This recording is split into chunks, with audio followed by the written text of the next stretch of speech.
প্রিয় দর্শক, আপনারা দেখতে পাচ্ছেন শিক্ষার্থীরা ঢাকা খুলনা মহাসড়ক অবরোধ করে রেখেছে। তাদের একটাই দাবি, সেটা হচ্ছে আমাদের পরীক্ষার ভেন্যু কেন্দ্র এটা চেঞ্জ করতে হবে। তাদের পরীক্ষা কেন্দ্র ছিল মোল্লাহাট খলিলুর রহমান ডিগ্রি কলেজ, সরকারি ওয়াজেদ মেমোরিয়াল স্কুল। এই কেন্দ্র পরিবর্তন করে নিয়ে ফকিরহাট আল আজহার কলেজে নিয়ে যাওয়া হয়েছে, যেটা মোল্লাহাট থেকে 30 কিলোমিটার দূরে। এত দূরে একটা পরীক্ষার্থী এইচএসসি পরীক্ষা দেওয়া, এটা আসলে একটা ভোগান্তির বিষয়। এজন্য তারা ঢাকা খুলনা মহাসড়ক অবরোধ করে রেখেছে। তাদের একটাই দাবি, আমাদের পরীক্ষার ভেন্যু যেটা আছে এটা পরিবর্তন করতে হবে।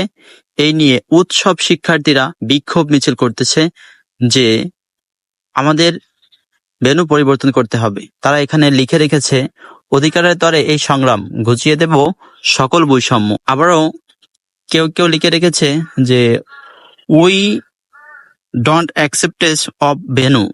আমরা এই সব বিষয় আপনাদের সামনে তুলে ধরার চেষ্টা করতেছি। যাই হোক, এক শিক্ষার্থীর কাছে আমাদের সাক্ষাৎকার হবে যে তারা আসলে কি জানতে চাচ্ছে, কি জন্য তারা এটা করতেছে। চলুন শিক্ষার্থীর মুখ থেকে আমরা শুনে আসি। হ্যাঁ সাদিক, আচ্ছা কি বলেন তো আপনাদের কি দাবি? আমাদের দাবিটা হচ্ছে, আমরা খুলনার কলেজে পড়ি, আমাদের college Khalilur Rahman degree college. আমাদের সারা জীবন সেন্টার ছিল হাই স্কুলে, আমাদের খুলনার হাই স্কুলে আমাদের ছিল সেন্টার ছিল। এখন সেই সেন্টার আমরা অনেক বছর ধরে ওইখানে আমাদের সব পরীক্ষা হয়েছে। আমাদের সময় এই সেন্টারটা পরিবর্তন করে